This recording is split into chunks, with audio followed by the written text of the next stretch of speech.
ପିଲାମାନେ ତୁମେମାନେ କହିପାରିବ 4792 ଏ ସଂଖ୍ୟାଟି 9 ଦ୍ୱାରା ବିଭାଜ୍ୟ କି? ତୁମେମାନେ କେମିତି ଜାଣିବ?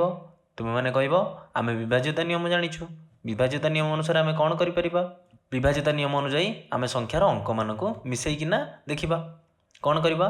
4ରେ 7 9 2 ଏବେ ମିଶାଇଲେ କେତେ ହେବ? 4 7 11 11 9 20 20ରେ 2 ମିଶାଇଲେ 22।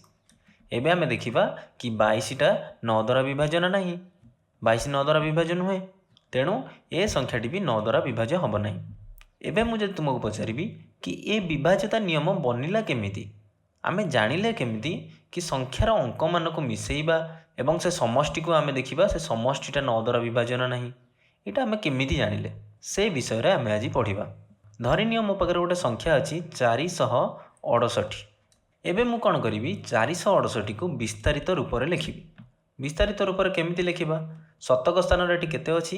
4, ତେଣୁ ମୁଁ ଲେଖିବି 4 ଗୁଣନ 100 ଯୁକ୍ତ ଦଶକ ସ୍ଥାନରେ କେତେ ଅଛି?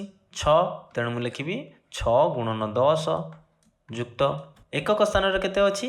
8, ତେଣୁ ମୁଁ ଲେଖିବି 8 ଗୁଣନ 1।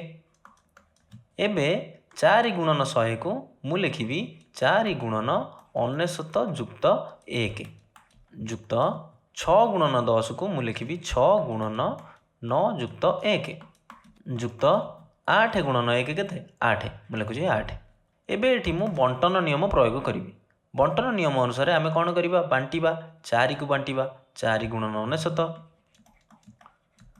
ଯୁକ୍ତ 4 ଗୁଣନ 1 ଯୁକ୍ତ ଏବେ ଏଠି ବି ଆମେ ବଣ୍ଟନ ନିୟମ ପ୍ରୟୋଗ କରିବା।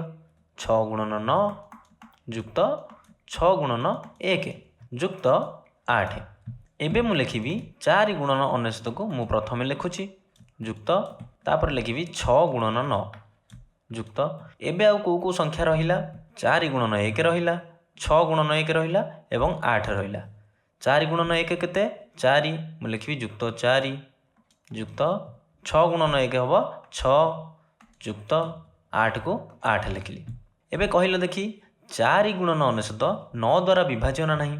ବିଭାଜ୍ୟ ହେବ, କାରଣ 99 9 ଦ୍ୱାରା ବିଭାଜ୍ୟ, ତେଣୁ 99ରେ ଆମେ ଯେତେ ବି ଗୁଣିବା ସେ ସବୁ ସଂଖ୍ୟା 9 ଦ୍ୱାରା ବିଭାଜ୍ୟ ହେବ, ତେଣୁ 4 ଗୁଣନ 99 9 ଦ୍ୱାରା ବିଭାଜ୍ୟ।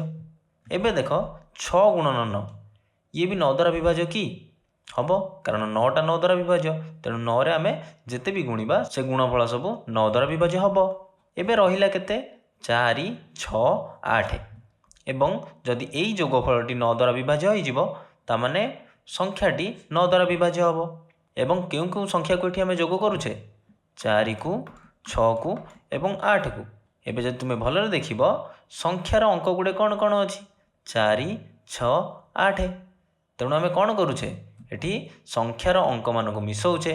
ତେଣୁ ଏବେ ତୁମେମାନେ ଜାଣିପାରୁଥିବ କି ଆମେ ସଂଖ୍ୟାର ଅଙ୍କମାନଙ୍କୁ କାହିଁକି ମିଶାଉଛେ, କାରଣ ଏଇଠି ଦେଖ ଆମେ ଶେଷକୁ ପାଉଛେ କି ଯଦି ସଂଖ୍ୟାର ଅଙ୍କମାନଙ୍କୁ ମିଶାଉଛେ ଏବଂ ସେ ଯୋଗଫଳଟି ଯଦି 9 ଦ୍ୱାରା ବିଭାଜ୍ୟ ତାମାନେ ସଂଖ୍ୟାଟି 9 ଦ୍ୱାରା ବିଭାଜ୍ୟ ହେବ।